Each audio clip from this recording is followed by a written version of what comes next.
Welcome to the We Are More podcast. My name is Alyssa. And my name's Bree. We're two sisters passionate about all things faith and feminism.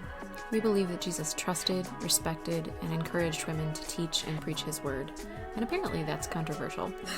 Get comfy. Happy Love Week, everyone. Oh, yuck. Love. You could sing the Love Boat song. The Love Boat. I also was going to break into Love and Marriage. Love and Marriage. What is that from, though? Old show. Helpful, thank you. Was it The Honeymooners? Girl, I don't know. If I don't knew, I would not have asked. I think it might be that, but I could be dead wrong. The fact that we know the Love Boat is some sort of miracle. The Love Boat.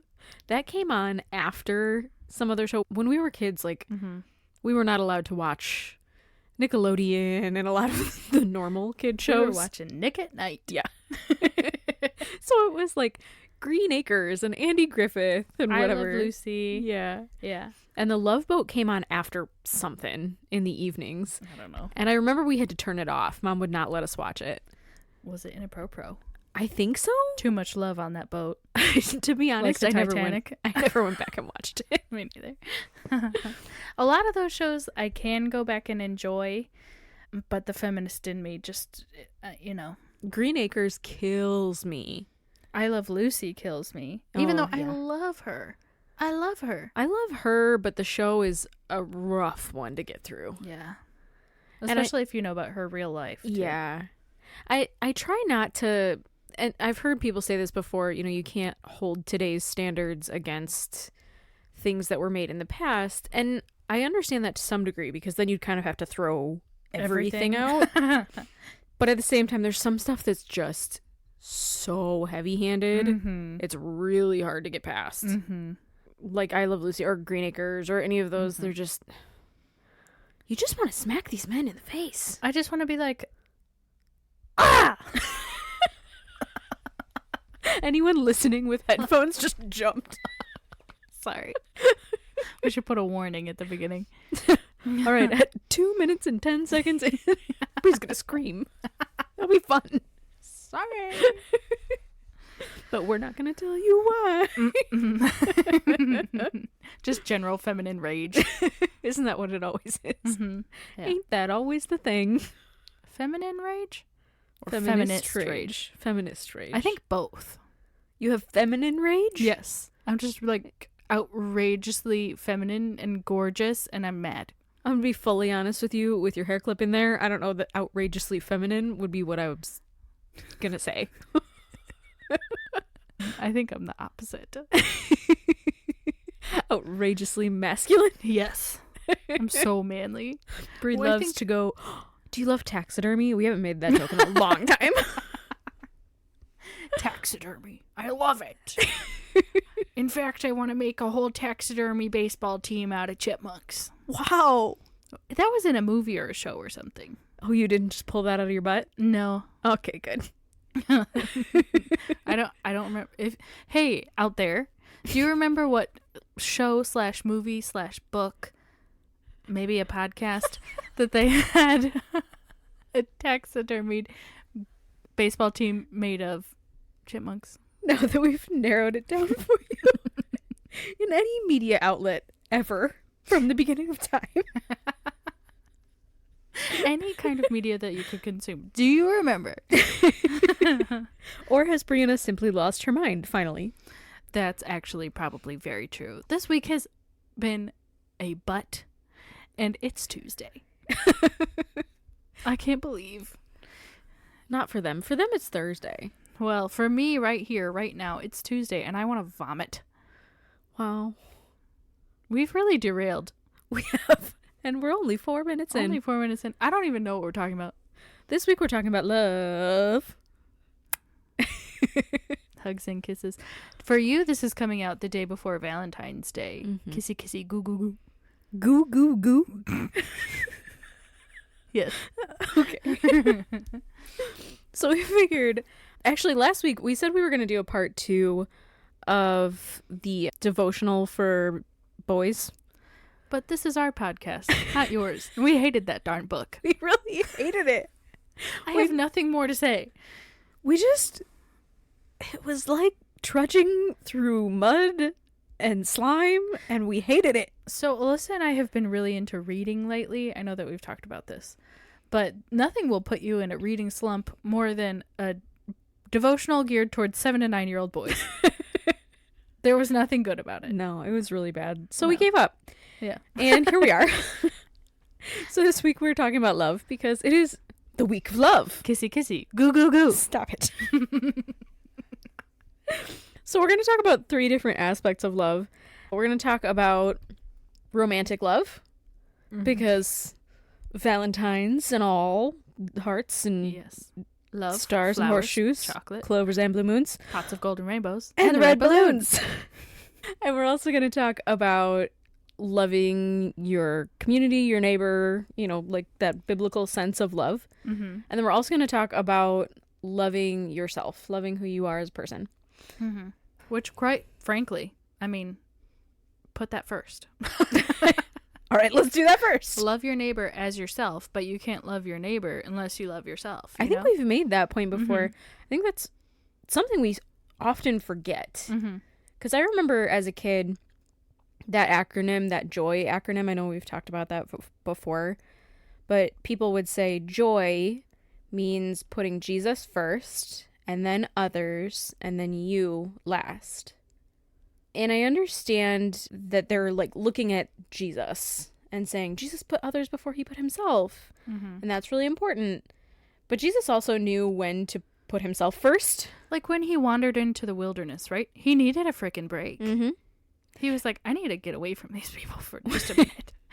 We also didn't see every moment of Jesus's life. So my guess is there were more moments like that than we got to see. And I hate just like black and white, always put others first. Right. I actually was talking to a friend about this today. I was like, you deserve the amount of love that you give others. Yeah. You need to put yourself first sometimes. I'm not saying all the time. And it can be situational. Sure. But at some point in your life, you need to put yourself first because you deserve it. And you need to demand it a little bit. Well, I think we can absolutely see that modeled throughout the Bible. Mm-hmm. You can see it modeled in the creation narrative. When God on the 7th day rests, Girl. even though he doesn't technically need that, that's God saying, put yourself first for a minute. Yep. When you've had to put everyone else, all the needs of everybody else first, all week long, or for however long you've had to do it, sometimes you need a minute. We're just diving right in. I think we are. I think we're diving right in. Because I think it's hard to love anyone else if you don't love you. If you look in the mirror and you can't stand what you see and you spend all your time just hating on you, how are you supposed to spread love to anybody else? How are you supposed to be that light of Jesus when there's no light in you?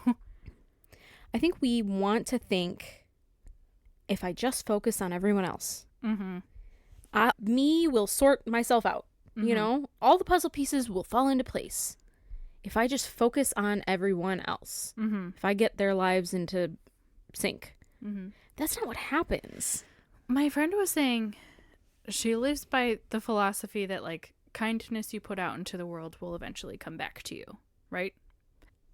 But does it? Are you willing to wait that long and hope that it comes back around? You need some kindness to yourself. The simple reality is that others are unlikely to fight for you. Right. That's super hard. And I don't know necessarily where that fits in the Christian sphere, but in the sphere of simple reality, of simple humanity. Human nature, yeah. No one, not your spouse, not your kids, not your bestest best friend in the whole world, other than God himself, is going to fight for you. Fight for your well-being, your peace of mind, your stress level, your anything, the way that you would. They might try. I'm not saying that they're going to, like, throw you to the wolves. Right. And it's not everyone all the time. Right. But no one is going to prioritize you the way you need to be prioritized. And sometimes you wish that people could just like get in your mind, right? Just read my mind for a second. And now Alyssa and I are a special case because we actually legitimately do read each other's minds. We really do. But it's okay to vocalize what you need. Mm-hmm. I need a minute. I need some time to myself. I need to go get a Starbucks. Otherwise, I'm going to die. I You know? legitimately worry if we visited like a psychic at some point that they would be afraid of us and run away because of our creepy mind connection. Yeah, I'm telling you. This is a psychological thriller. We are one person. Spooky. I'm going to write a book one day. About... Well, actually, you're going to write a book, and I'll inspire it. Oh, good. You can be the author, and I'll be the ghostwriter. Right. Great. That'll be a good time. Because we actually are one person. We'll just put one name on the front. By Brian Alistair. Now, I feel like self-love has gotten such a bad rap because it just sounds so cheesy, right? Yeah. Go get a face mask, light a candle, drink 2 bottles of wine to yourself, you know? Wow. But I think the real message is just like, take a minute for yourself. We live in such a hustle culture right now that we really prioritize how much you can get done in a day. And your self-worth is all tied up into how far you've gotten, how much money you're making, how many kids you're popping out. When really it's just, you need to just give yourself a break. Mm-hmm. Light the candle. Take a bubble bath. Yeah. Read the book. Guys, I am on I just finished book 5 of February. You're crazy. And they've been long books, too. But I think what I'm recognizing in myself, and I think it's important, is my anxiety has been very, very high lately for a million reasons. Mm-hmm. And reading is something that makes me feel calm. Mm-hmm. That makes me feel a little bit safer in a world that I cannot control. Yeah. And so I've given myself that grace. Mm-hmm. Because I know that God would give me that grace. Mm-hmm. I know that Jesus gave himself that kind of grace. Something I would highly encourage everybody to do is put your phone and your computer down for a little bit. And I know that sounds crazy and stupid and cheesy, right? But get off social media for a little bit. You don't need that nonsense around you all the time. That's what gives me anxiety right now, is all the drama that's going on. So, yeah, we've been turning to reading. Mm-hmm. It's predictable. This book has a beginning and an end. Mm-hmm. I'm going to get through it. She's going to fall in love with that boy, and they're going to kiss.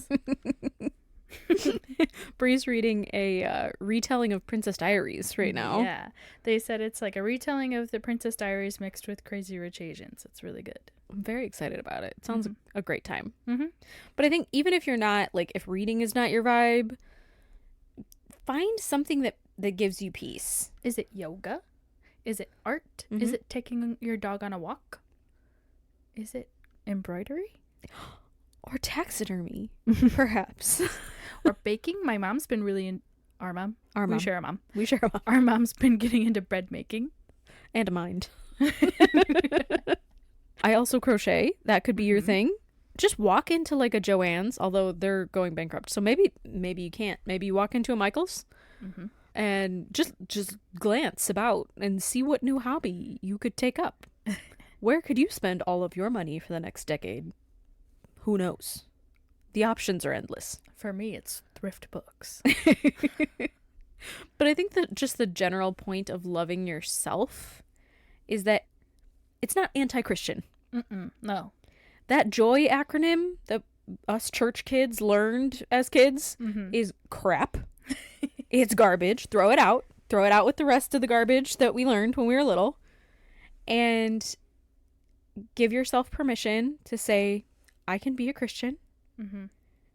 And I can still love myself, give myself grace, give myself time, take myself to Starbucks.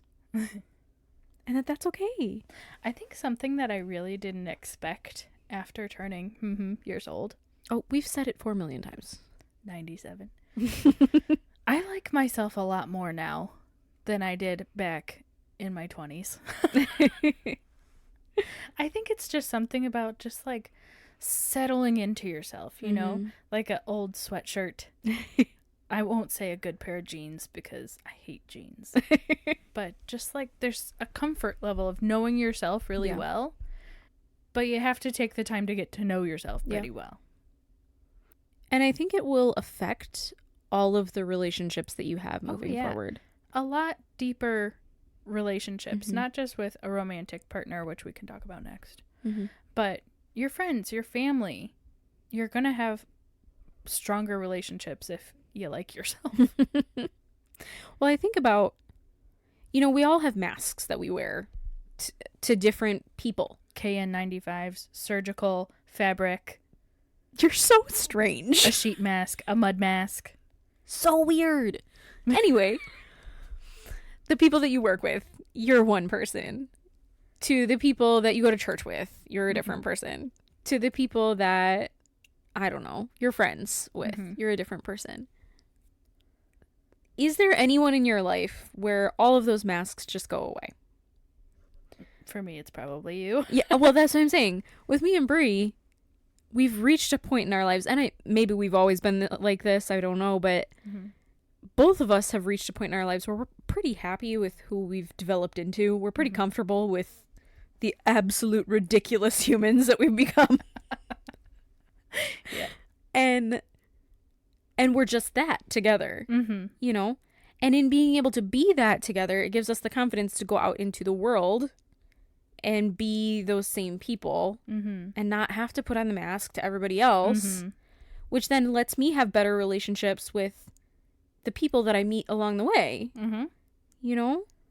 So becoming comfortable with myself, loving who I am, loving who I've become, and loving the journey that I'm on too, not just waiting for that eventual result, that eventual perfect human that I may be. Yeah, not just waiting for things to happen to you, but actively taking steps to make sure that that life that you want is happening. And giving yourself the opportunity to like who you are today. I like who I am today. I am overly confident in who I am today. Two strangely confident, gorgeous, beautiful women who share one brain and a love of caffeine. A deep, deep, burning love of caffeine. And Kendrick Lamar. That too. That's all I've been listening into my car. Oh my gosh. I need to listen to more than just that one song. I've heard that one song. And that's it. That's all I got.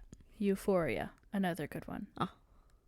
But it just makes my whole car rattle, and I just feel so cool. Don't you love it when you can feel the beat of a song in your toenails? Yeah. Yeah. I have really burned out some speakers, guys. And I've got to be very careful. Lest I burn some more. Lest.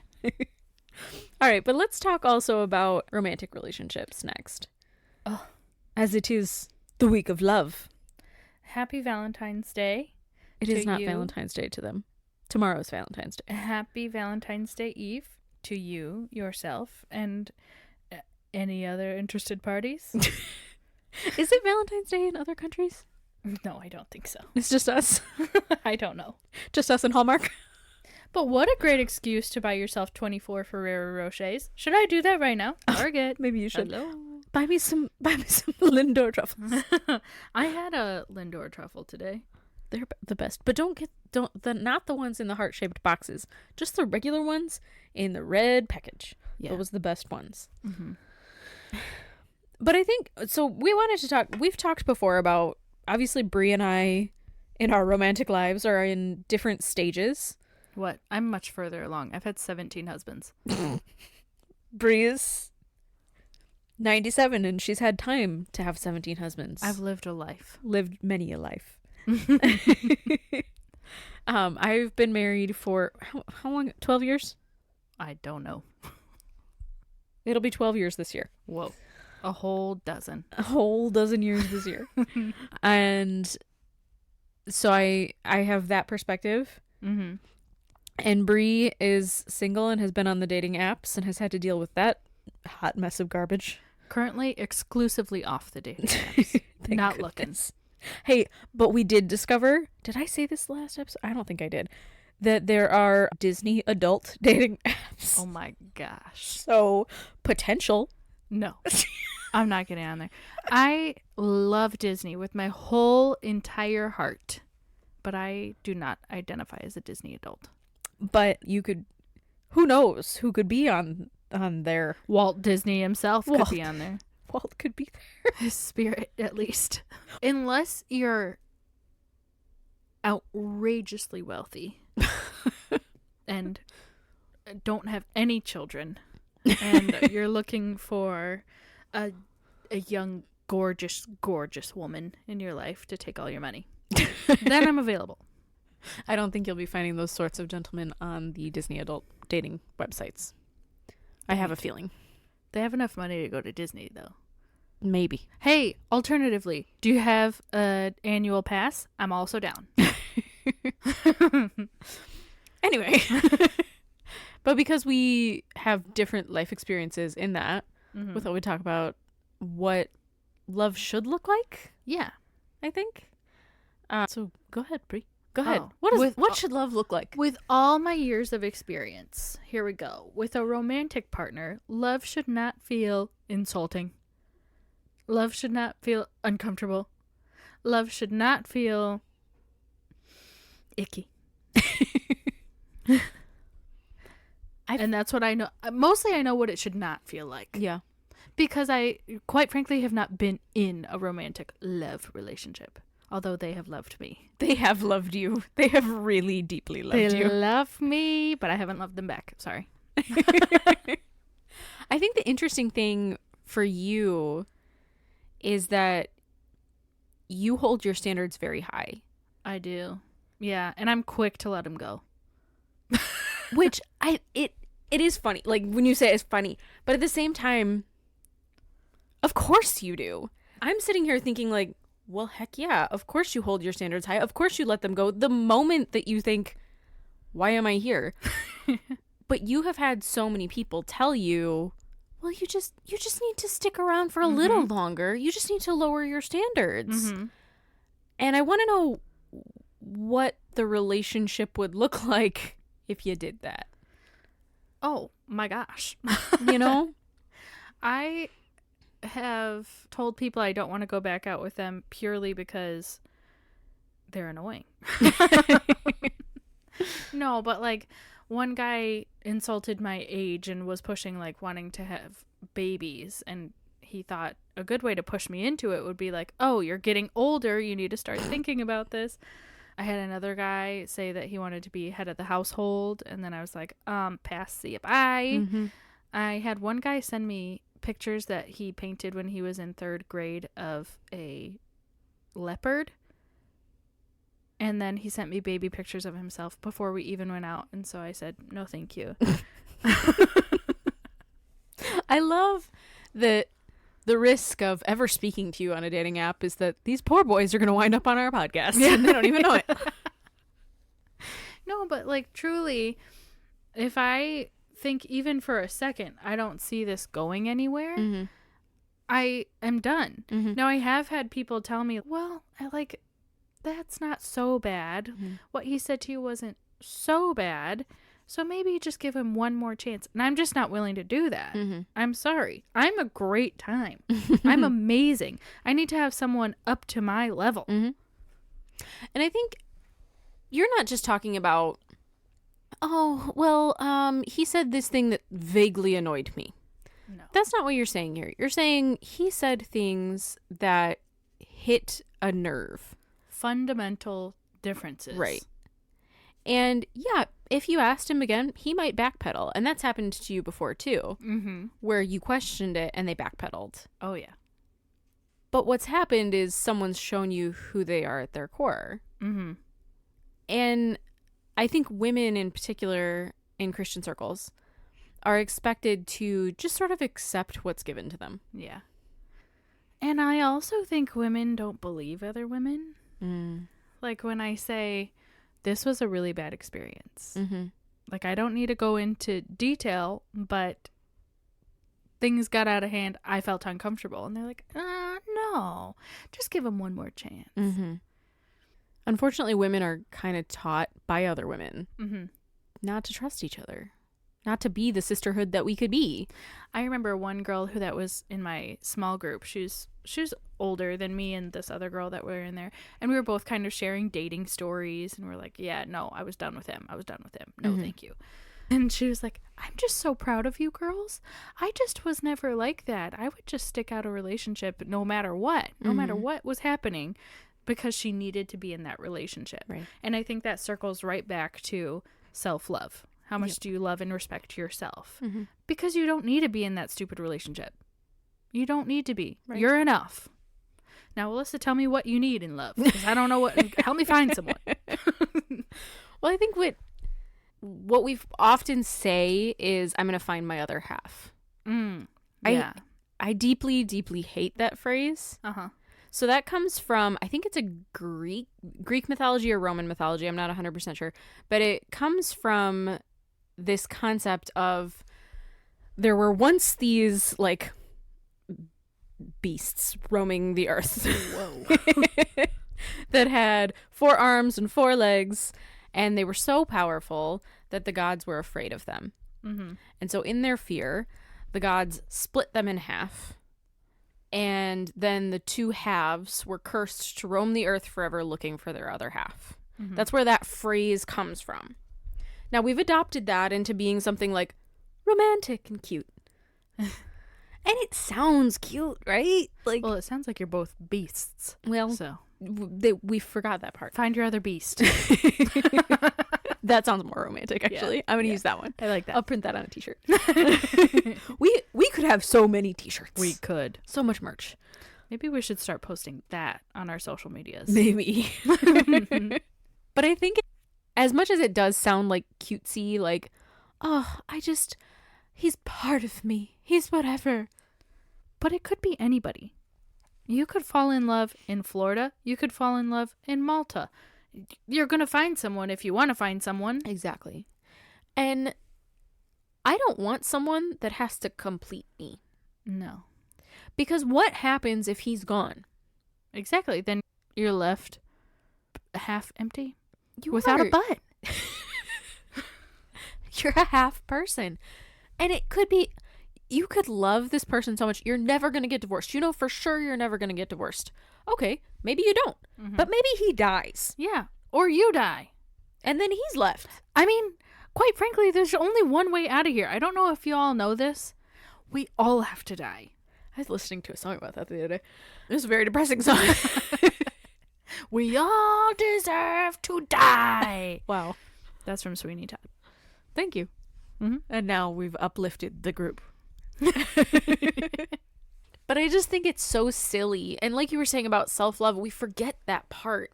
We forget before we get married, before we fall in love, before we do the premarital counseling or whatever, to find out who we are as human beings, to find out what's important to us, what makes us tick, what makes us ourselves. And I look at how young I got married, and I think, my gosh, I was so lucky. Yeah. Because now I don't have any control over what my children do once they become adults. But if my daughter came to me and said at 21, Mom, I want to get married, I'd say, my gosh, please don't. No. Please rethink this. Because I didn't know myself at 21. I didn't know who I was. And I've spent the last 12 years developing into a very different woman than the one I was when I said I do. And my husband has done the same thing. He hasn't developed into a very different woman, just to be clear. He has, actually. He would be a very tall woman. Very fuzzy one, too. But I am fortunate in that we grew together. But you both put in the work. We absolutely did. And it's been heart-wrenching. Because I have grown in different ways than he has grown. And all of this, the podcast, the feminism, all of it was not something either of us grew up with. Mm-hmm. So if I had developed into this and he hadn't been willing to come alongside me, hello, divorce. Yeah. And so I think we forget that aspect of love, of romantic love, that you need to know who you are first. You need to love who you are first. You need to be sure of who you are first. Mm-hmm. And I think that goes right into, is your love conditional or is it unconditional? Yeah. Because if it's truly unconditional, true love, I'm going to love you no matter what. Even if you grow into a raging feminist. You know? Despite that, I'm going to love you. You love me because of that. Shut up. And I brought you right alongside. Or is there a condition on your love? Right. Like, if you do this, then I no longer love you. And I think we all have some conditions. Oh, yeah. I mean, there's an Adam Levine song where he says something about, like, if I got locked away, would you still love me, basically. And I think about that song a lot, and I'm like, no. There are definitely limits. I'm not saying limitless. Unlimited. Like, if you commit, ridiculous crimes. No, thank you. Goodbye. The book talk girlies are fine with that, though. They're like, I'm telling you, some of that. Some, like, the mafia romances. Oh, have you heard about of that? Yeah. Oh, my gosh. My feminist heart can't read that. No, I don't think I can manage that one. But, like, yeah, there's I think, we all have some conditions. But what you're talking about is, are you okay with that person developing into whoever they're meant to be? Whoever God has meant them to be, and giving them the freedom to find that. I mean, no crimes. No crimes, for heaven's sake. Unless, like, they're good crimes. What are the Robin good crimes? Hood. They can go be Robin Hood? All right. If they turn into a fox, like a really cute fox, and they are Robin Hood. That's fine. We have referenced Robin Hood too many times in this podcast. Have you seen the TikToks where it's like, hear me out, and it's all about, like, people or whatever characters that you find attractive? Oh, yeah. Robin Hood. I don't even think that's a hear me out. Like, yes. Do other people say that? Or is that just you?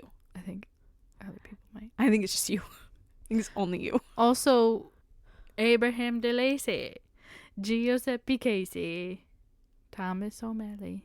Oh, from Aristocats? Really? O'Malley the alley cat. He's just a nice cat. You frighten me. This is what I grew up on. I know. I have some people out there just screaming and hollering, amen. There's one person. I can hear you him. got one I'm high-fiving person. a million angels. You got one person. A million times. I'm high-fiving that person. Okay. Anyway. My hands are going to bleed. Let's see. What else is love? Would Love you like- is not judging when your partner buys 4,000 books. That's pretty good. Love is not judging when your partner goes to Starbucks twice a day, every day. I think love is just often putting that other person in a place of honor. Not always first. I think we mess it up a little bit. We have all these, like, platitudes that we say all the time, like, Jesus, others, you, and put the other person first, and he's my other half, whatever. It's not always put them first.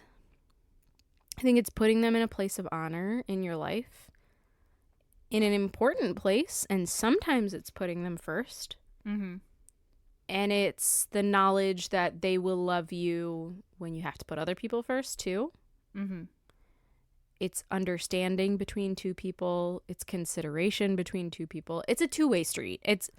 I don't know. It's one of those things where love when it's there. Yeah. Real love when it's there. Real love shouldn't hurt. Real love shouldn't be hard. And it's not that there won't be times in your marriage or in your relationship or whatever where it is hard. There will. Like, the first couple years of marriage suck. They're really hard. I think something important to note that our mom told us is, like, love doesn't have to feel like butterflies. It's, like you said, it's honoring that person. And if you can find that in a person, that I think for me, it's like finding someone that's going to treat me with respect. And so many relationships out there there's a huge lack of respect coming from a feminist perspective. Women are supposed to really truly baby their husbands. I'm not looking for someone I have to mother. No, thank you. I think a question that you should be asking yourself if you're in a relationship, looking to get in a relationship, whatever, is, would I want to do life without this person? It's that simple.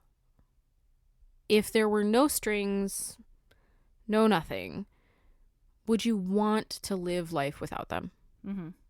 I have no desire to live life without my husband. He makes everything better. And so if you're in a relationship and you're sitting there thinking, meh, if I was by myself, that'd be fine. Even if it's for no particular reason. Even if it's just like, meh, whatever. I could do with or without. Then you're better off by yourself.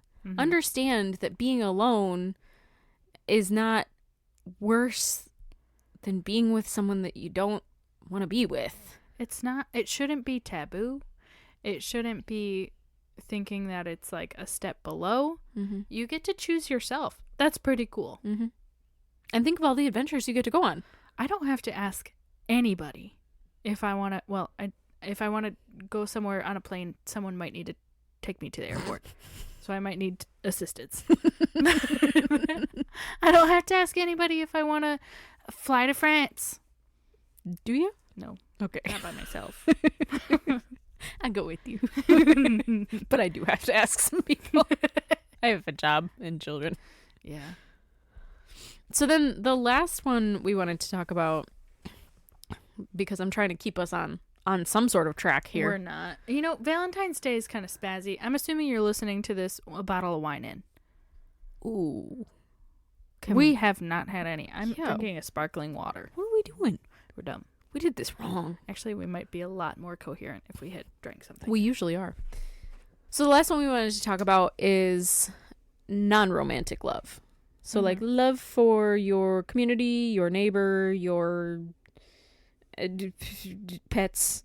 I don't know. Your strangers. Your strangers? Your strangers. Your Every personal strangers. strangers. The verses in the Bible that we wanted to focus mostly on, Bree's got a few of them written down, but the ones that came to mind for me are those verses in 1 Corinthians that you absolutely always hear at weddings. And they're totally taken wrong, like out of context. And that drive me insane. Yeah. And do you have them written down? Yeah, it's 1 Corinthians 13, 4-7. Would you like me to read it? I would love it, please. Okay, get ready. This is the NLT version. I really, really enjoy it. I don't know that I've ever read it in the NLT, but here it goes. Love is patient and kind. Love is not jealous or boastful or proud or rude. It does not demand its own way. It is not irritable, and it keeps no record of being wronged. It does not rejoice about injustice, but rejoices whenever the truth wins out. Love never gives up, never loses faith, and always is always hopeful and endures through every circumstance. So the Bible teaches us how to love. This can apply romantically too. Sure. But in general, overall, as Christian people, this is how we should be loving the world. We should be patient. We should be kind. We shouldn't be proud and rude. I think it's really important to acknowledge the fact that no matter on what side of the vast divide you stand, Christians are not known at this time in history for their love. I don't think you have to look far at all to see that. Nope. And we haven't been for a really long time. Yeah. It's one of those things where, and we've talked about this on the podcast before, you almost don't want to say that you're a Christian because people will assume you're a hypocrite. Yeah. People will assume you're kind of a jerk. But here we see Paul telling us what love is supposed to look like. And man, do we suck at it. Like, we're terrible. I mean, how often do you hear love doesn't demand its own way? Yeah. How often are people demanding their own way right now? Quite often. Well, and remember that this is talking about in your community, in the world, with your neighbors. Like, this is the broader picture here. Love doesn't demand its own way. Love is not proud. Love keeps no record of wrong. I remember hearing someone say once that, and this was a Christian person, that children were being punished because of the sins of their parents, like generational sin. Now, the Bible does talk about generational sin, but it's in a totally different context. And if as Christians we're fine with atrocities against other people because their parents sinned, then we are fully ignoring what Paul says here, which is that love, which is what we are supposed to be. We're supposed to be the embodiment of love. Love is supposed to be us. Like, think of a candle, the flame of a candle. It's no longer air. It simply is fire. We're simply supposed to be love. Well, okay, John 3:16. Most people who grew up in the Christian world know this verse. Now, we memorized this verse from the KJV, and it doesn't hit as much as the NLT does. So the NLT says, "For this is how God loved the world. He gave his one and only Son, so that everyone who believes in him will not perish, but have eternal life." Now, we as Christian people are supposed to be the body of Christ, which means that he loved us so much that he sacrificed himself. Like, we are supposed to be love. And if we are love, if that is what we are as people, if that is our identity, we don't keep records of wrong. We don't look at the rest of the world, the rest of non-Christian people, Christian people, anyone, and say, you wronged me in some way, or I hold this grudge against you, or I'm better than you for whatever reason. And therefore I'm going to harm you in some way. I think we do a really great job, just in general, not just Christians, but in general, of dehumanizing people. Because they're not from where I'm from, or they look different from me, or they act different than me, or they don't go to my church, or they don't believe the same things that I do religiously. Like, it's easy to not make that person into a person anymore. But do you think God sees them that way? He sees them as his children. Right. Every single person. Right. Even the people that you don't like, the person that you hate the most in this world, God loves as much as he loves you. That kind of wrecked me when that hit me. Because you hear that all the time, right? Like, but it doesn't always mean something. But when you really internalize that, the fact that, like, think of the person that you hate the most. And I have a thought in my head that I will perhaps not share. Oh, there's Cheeto dust on my fingers. God loves that person as much as he loves me. And if you really let that sink in, if you really stop and let that sink in, that the person you hate the most in the whole universe, that has hurt you the most, that has hurt the people you love the most, and God loves them as much as he loves you, that will destroy you. He was on that cross for them. He took on all of their sins. And in my human brain, I don't know how to reconcile that. Because the person that I hate the most has committed all kinds of atrocities. And in my mind, should not be forgiven, should not be loved, should not get the same kind of consideration that I get, because I haven't done those things. But that's not how God functions.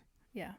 Well, you have to think of it as otherworldly. Like, it's supernatural love. Like how in the Bible it talks about supernatural peace. You can pray for supernatural peace. And I believe in that. I believe in that wholeheartedly. But our love is supposed to be otherworldly. It's supposed to be like God. But we're not showing it. No. And instead we're showing the opposite. Absolute hate. Yeah. And I'm scared for the world that they think that that's what Christians are. That we spew hate. The one great thing that I am seeing as we've delved into this, like, more deconstructionist Christianity, I'm starting to see a new generation of Christians, and it is a lot of like millennials and things like that, but I'm seeing a lot of older people as well, as they're starting to deconstruct their faith, and you rip it apart and you see what's left. And it's painful and it hurts and it's not a good time. But when you get to the end, what I'm seeing is all these people finding something different. And I find that really encouraging. Yeah. Because I'm starting to see a community of people that want something different. Now, they're not the loudest people yet. Yeah. So it's a quieter community. You have to look a little bit harder to find it. But you're starting to see these little churches pop up. Like, we've got a couple in our area. They're small, but you're starting to see them talk about things like feminism. Yeah. Things like equality, which should have always been what the church was talking about, but unfortunately is not. And you'll see these online communities where women are feeling safe to say, I am a Christian, but I am also equal. And I will accept nothing less. And that's very cool. Yeah. It's very cool to see. And I hope that as we watch an older, more traditional generation step down over time, that we see a new generation step up. Yeah. Without having to sacrifice your faith. Right. You still get to have that, but in my opinion, it's so much deeper. It's a really real, true, raw relationship with my God. I've noticed recently with myself a lot that there are a lot of lines drawn around God. Don't do this. Don't say this. Don't pierce this. Don't get this tattoo. Don't whatever. Like, there's all these little silly things that we as people have done. And some of them are more obvious. Like, I mean, we've all heard the don't get tattoos thing, probably. But then there's other, like, little things, like, don't swear. Don't whatever. Like, and there's so much judgment in the Christian community when you cross those lines. It just makes me laugh, though, because when you go into a church and you find, like, the most tatted up person, the person who's probably has a, you know, they drink, and we all drink, Brianna. Every once in a while, they use a swear. Like, the people that that look the furthest from God, and then you sit down and you talk to them, and they are the closest, most passionate people. Right. They are on fire for God. Right. And it just tells you how wrong we've got it. Yeah. We have messed this up. We messed it up. All of those lines womp. All of those lines we drew around God, all of those silly things. You can't swear, you can't dye your hair, you can't get this pierced, you can't. Put yourself in this cage. And God only exists in this golden little cage. It's not that. Be who you are. Do what you need to do. Follow whatever line God leads you down. And if he leads you down one where you have to shave your head, then shave your head. Oh, I think I have a weird shaped head. I don't think he'll lead you down that one. You don't know. But the maybe moment you say that he won't, God laughs, I heard. Gosh, dang it. Sorry. Lord, I want to keep my hair. Well, I cursed you. So sorry. Dang it. Follow us on social media. Where Brie will soon be shaving her head. I don't know. I guess my point is just that I hope we're opening some of those doors a little bit as we all deconstruct together and figure out what it really means to be a Christian. And I hope that one day when I'm dead and gone, people remember me that way. Yeah. As someone who loved and didn't judge too much. And who was open to everyone. That's what I want to be remembered as. Not someone who excelled in their career or was married to this person and birthed this person. Like, I just want to be known as a lovely person. Lovely, loving person. That actually hit me when, and I may have said this before, I'm not sure, when our grandpa passed away about 5 years ago. He never had a big career. Now, I was not born when he was still working. I was one of the youngest grandchildren. Both of us were some of the youngest grandchildren of 11. So many of us. But when he worked, like, he didn't have some big, huge career. He was not the boss. He wasn't, you know, like, sitting making really important decisions. Mm-hmm. Not to say that he couldn't have, but he chose other things that were Mm-hmm. important to him. And yet I remember sitting at his funeral, and it was so full that they had to open up an extra room and put it on a screen so that other people could see. And I remember thinking what an impact he had had, even though his career was not some big shining pillar of, you know, whatever. Just because he loved people. Mm-hmm. And he showed it every day. He had a list in his Bible of people that he would pray for every day. And it was a big list. And he would spend hours praying over those people that he loved. I wish I was like that. I'm not a morning person. Well, we've got quite a few years yet to get there. But you are 97, so maybe not that many years. Maybe. All right, well, I think we'll wrap it up there. I hope you guys have a great Valentine's Day tomorrow, or possibly in the past, depending on when you listen to this. I hope that you listen to every cheesy song about love, Michael Bublé. I hope you watch a rom-com. I hope that you eat something weird. I have been listening to a lot of Sabrina Carpenter lately, and wow. She loves love, I'll tell you that much. She does love love. Wow. But her songs are good. They are good. They are They catchy. got a good beat. Mm-hmm. And don't sing them in front of your mom. Or your children. Yep. All right. Well, we'll see you guys next week. Frankly, I'm not sure what we're talking about yet. So you can just live on that cliffhanger for a whole nother week. Suspense. Just like my book. You can wait for it. Sounds weird. I don't like that. All right. Well, Happy Valentine's Day. we'll see you next week. Bye. Love you.